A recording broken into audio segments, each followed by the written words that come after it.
Hey, thanks for taking a moment to visit my website. I've had the opportunity to look for guest speakers for both the Chamber of Commerce and our own church, and I know it's always a bit of an unsettling journey trying to figure out whether this person that you're inviting is going to actually do a great job for you.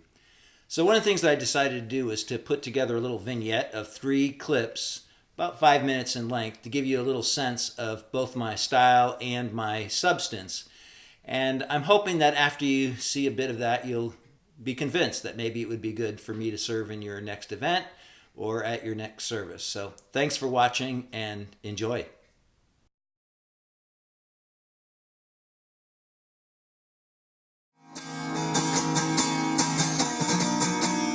Just say it to me now.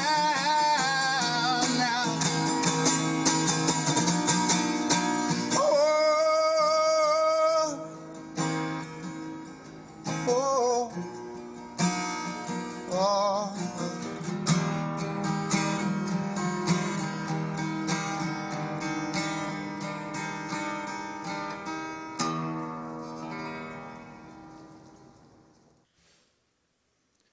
So have you ever felt that desperate to get an answer? Like, have you ever been in a situation in your life where the challenges that are facing you seem so incredibly difficult, and every option you consider is no better than the other? So much so that if you don't hear from heaven, you're not sure you want to live anymore. Have you ever been in that place? Or have you ever been so frustrated with a relationship that the only words in your head are curses, and you're not even the cussing kind? Have you ever been in a place like that? Are you in a place like that right now? How do you think God would answer the heart cry of the guy that we just saw in the video? How would God answer that kind of gut-wrenching, I gotta hear from you? What would God say? Think about it for yourself right now. What do you think God would say? And it's hard to imagine, right? It's hard to know what he would say. Maybe for some of you, the reason it's hard to answer the question is because you're not so sure you believe in God. So it seems like maybe a silly question. Why even venture a guess? Others of you would say, I used to believe in God. But I had too many of those gut-wrenching experiences where I got no answer. And I'm not sure I believe in anything anymore. Others of you might find yourself saying, I've been a Christian most of my life, and I always kind of remember feeling close to God. It's not that I didn't ever have my doubts, but I kind of have walked with God, and he's been reasonably close at hand for all my life. And when you hear raw emotion like that, it kind of puts you off. And maybe that's even your problem, because you have people in your life who do feel it that deeply, and you don't know what to say to them. You don't know how to help them find God's comfort. In fact, everything you think about saying sounds cliche and trite.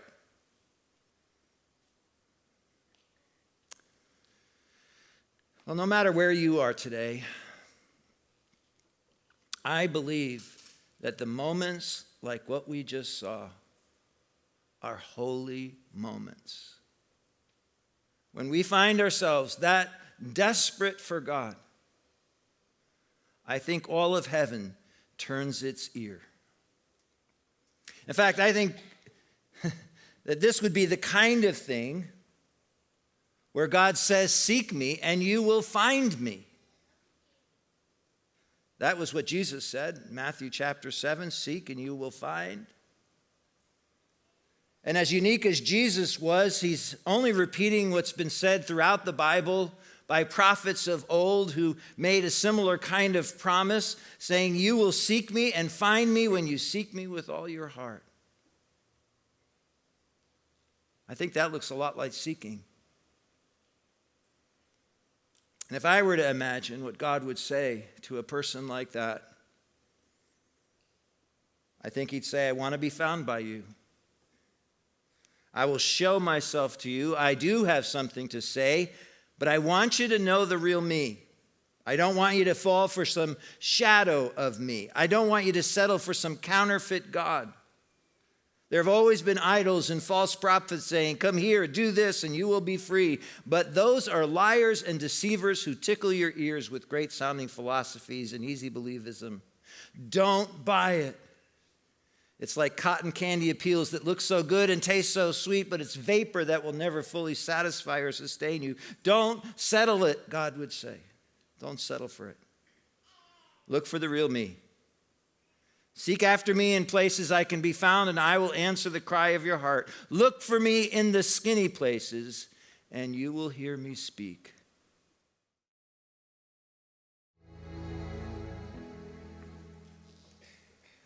So one of the risks that I take by standing on this platform every weekend is that it could be perceived either by you, or I may even present myself as an expert on all things Christian.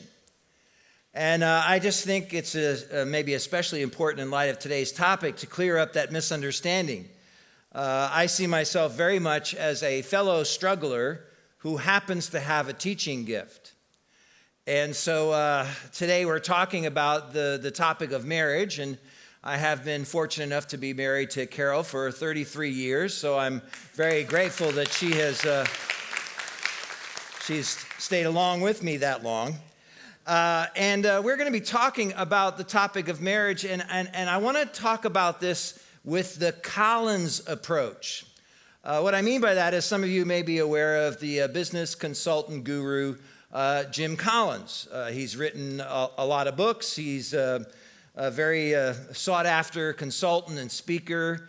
In 1992, he won the Distinguished Teacher Award at Stanford University School of Business, and he's a regular speaker at things like Leadership Summit. So he's a very well-known guy, but he has a very specific approach. In fact, early on in his talks and in his books, he will say, look, I do not present myself as a leadership or business expert.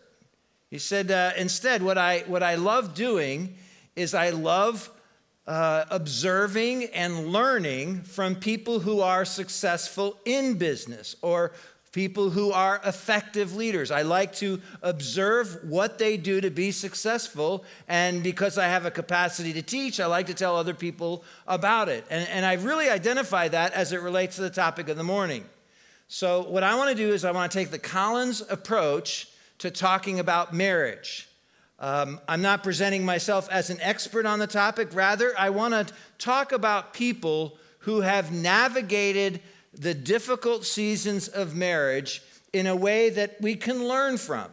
So in one of Collins' most notable studies, one of the things he talked about and wrote about was that there's a phenomenon in business where there are companies who kind of bump along, have their ups and downs, and then at a certain juncture, they seem to have this great turnaround of success.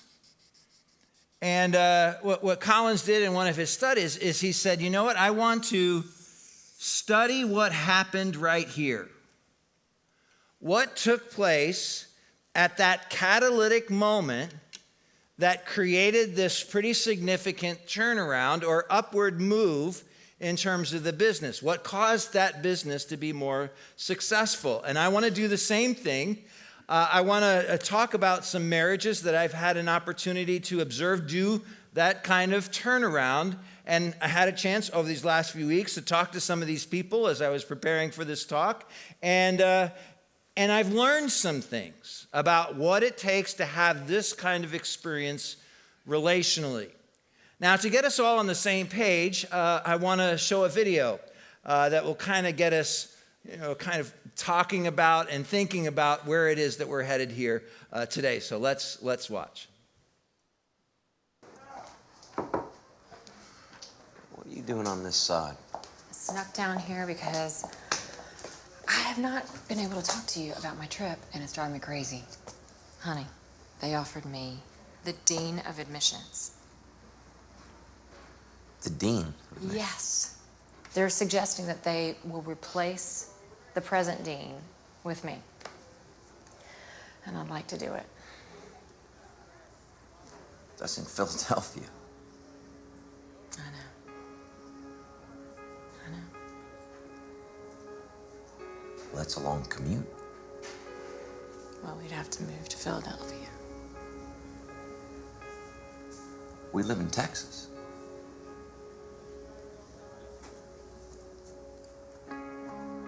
Honey, Texas is where our friends and family are. Texas is where I work. Texas is where I have my job. I know, babe. But I feel like this is an opportunity of a lifetime and an opportunity for us to think about how we make decisions for our family. Also, it seems kind of like the timing might be good in terms of everything that's going on, and I mean, I just think it'd be great for us to talk about. I don't want to talk about this. I can't talk about it right now. How many times have we moved before? For your job.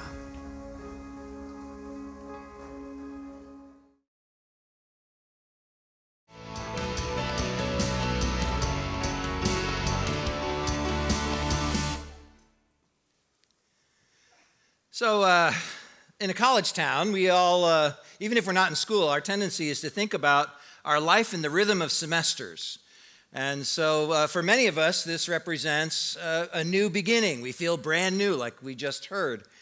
And even if we're not in school, I think many of us find ourselves in a place where something new is before us.